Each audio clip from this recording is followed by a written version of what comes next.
There is so much to talk about in this chapter. It's about political parties. We'll probably have 2 recordings at least. Here's the problem. Political parties help consolidate the work of government by organizing it. And you think, well, why does that matter? I hate political parties.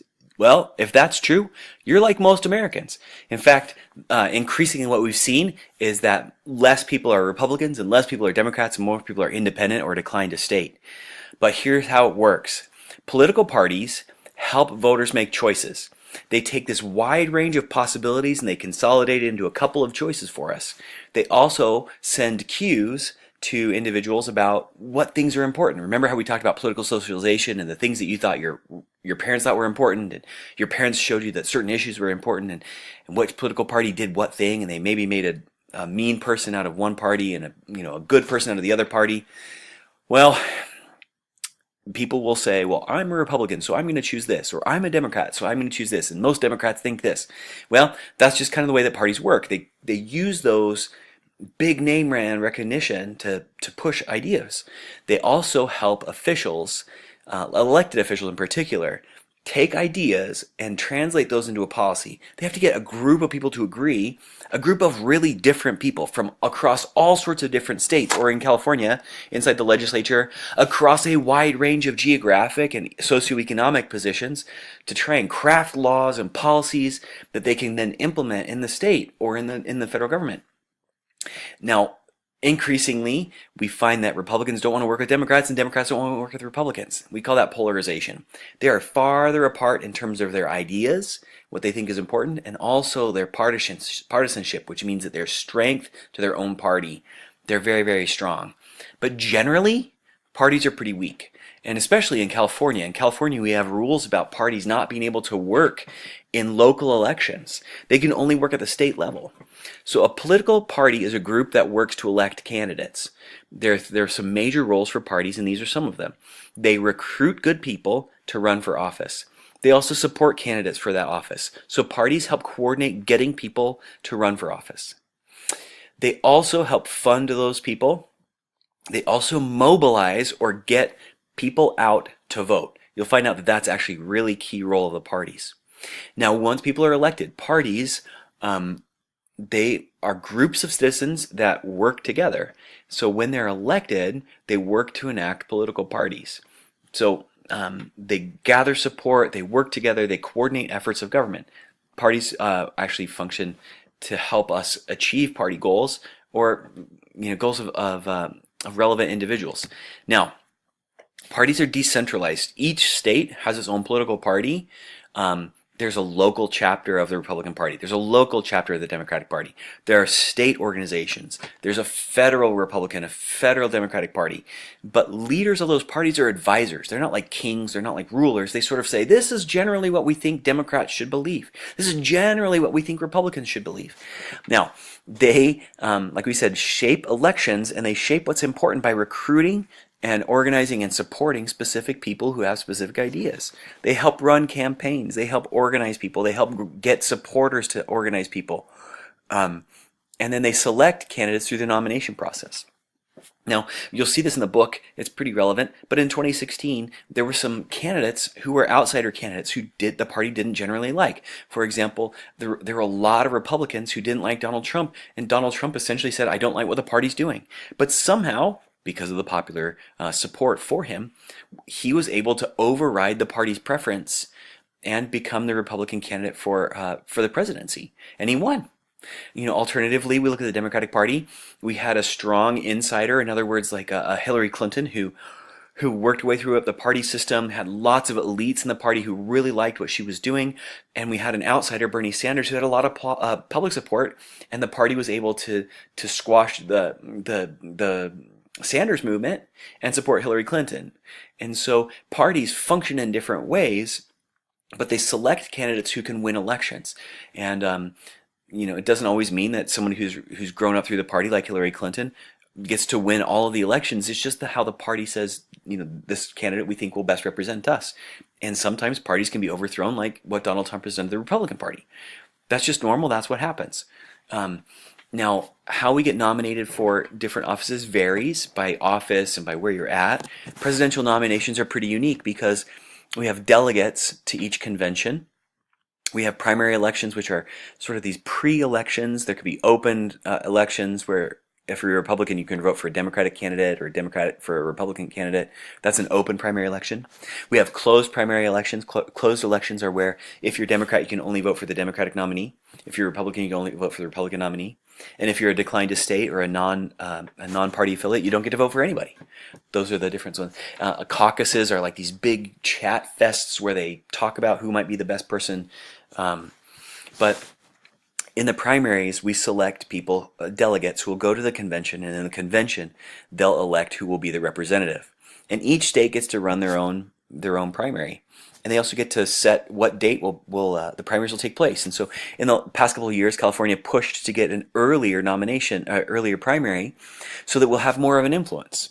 Iowa is the one we traditionally think about as the one who drives who gets selected early on. But California is pushing now, and we'll have a primary election early enough that what Californians think will matter in terms of who gets to be selected to win the party's nomination.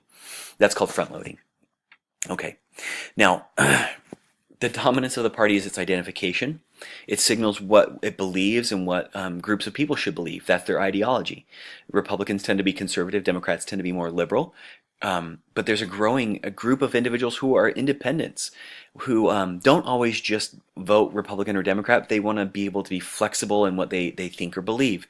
So take an individual who maybe is pro-environment, who's also pro-gun, who's economically or fiscally very conservative, but socially more liberal. They don't really have a place in a specific party if it's a Republican or Democrat. They're more independent. And because of that, they don't always vote along party lines. Voting along party lines was like, if I was a Republican and I was a declared Republican, I would vote for every Republican candidate on the ticket. Or if I was a Democrat, I would vote for every Democrat on the ticket. And now what we have is more what we call split ticket voting. Individuals will choose Republican or a Democrat or an independent or a Green or a Libertarian, kind of wherever they think might work. And we see some of these balancing between what people want at certain different levels.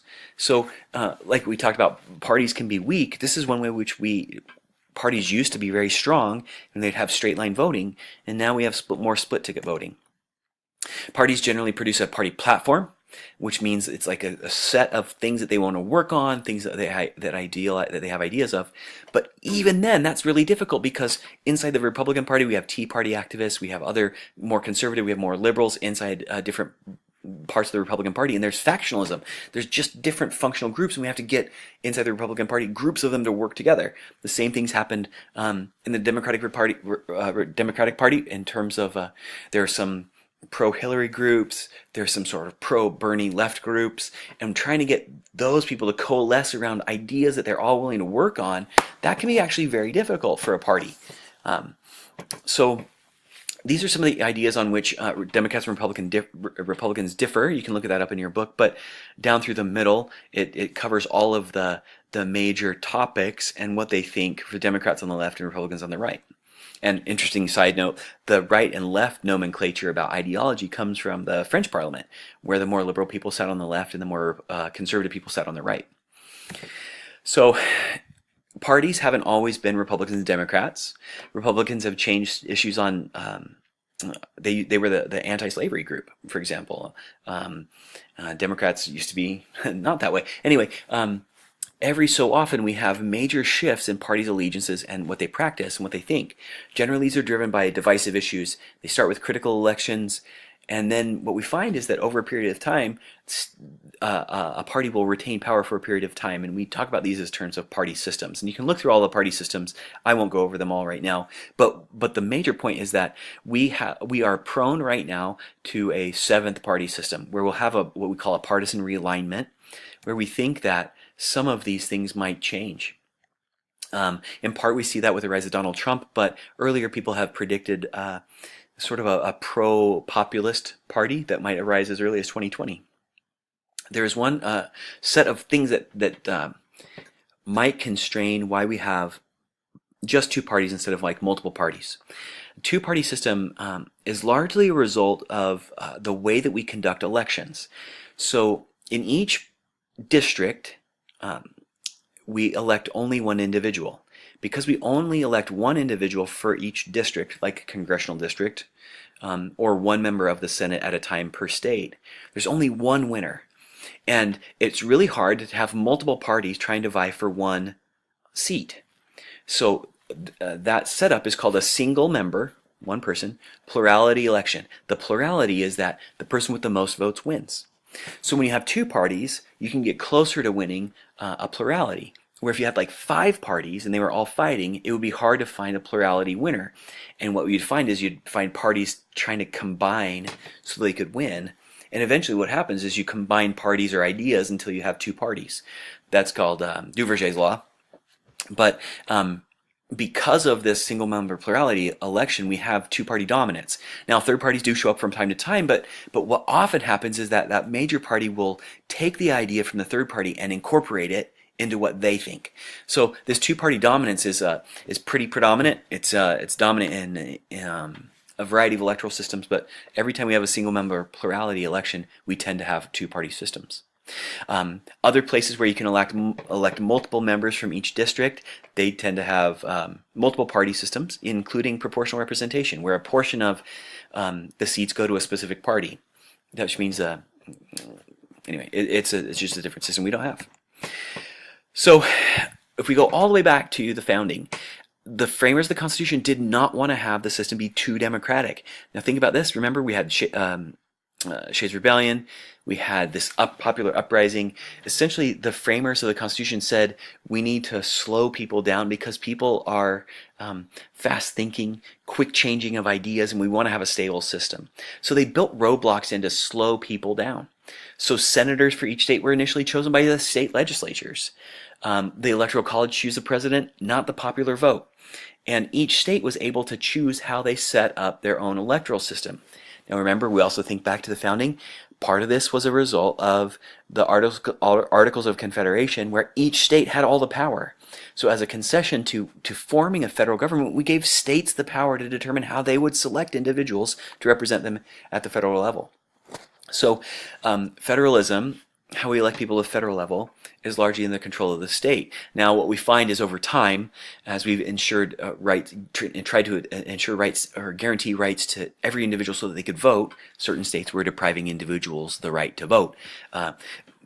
We've sort of homogenized or made this system pretty similar across the way. But really, essentially, the access to electoral system is really key. Can we make that easier for people? If we make that easier for people, people show up to vote. Elections are a way that we check power, citizens check power of the representatives. We get to remove the bad ones, or get to think about what we really want. This is called retrospective voting. Like, can we vote based on the things on their past performance? Elections help define and change the national agenda. They give legitimacy to laws that are passed, and they help remind Americans that they have this right to run their country. Now, people always complain about how much money there's involved in elections. Absolutely true. And most of the money is spent on media. They're trying to encourage people to go out and vote. They're trying to get people riled up. What it doesn't generally do is change people's minds. And you think, well, I thought that elections were about, getting information and change. Well, if you look back at the last chapter, we find that people don't generally require information. They don't spend the time getting it.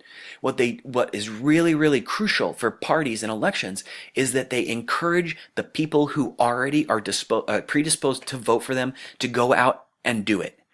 And actually, elections are won by people who vote, not by people who have preferences. Everybody has an idea of what they'd like, but if you don't go out and vote, then you can't win. And really what happens is turnout, the number of people who show up to vote, actually wins elections. More than party affiliation, more than ideology. If you can get people to vote, that's what matters. And when we see these these figures of how much money certain people have raised, it starts to discourage challengers. So if we have, Bernie Sanders bringing in millions and millions and millions of contributions, and another candidate like Hillary Clinton wasn't bringing in as much, it discourages Hillary Clinton from continuing to go forward. Now, it wasn't exactly true in that case, but this is just an idea. We'll continue on in another video in just a second.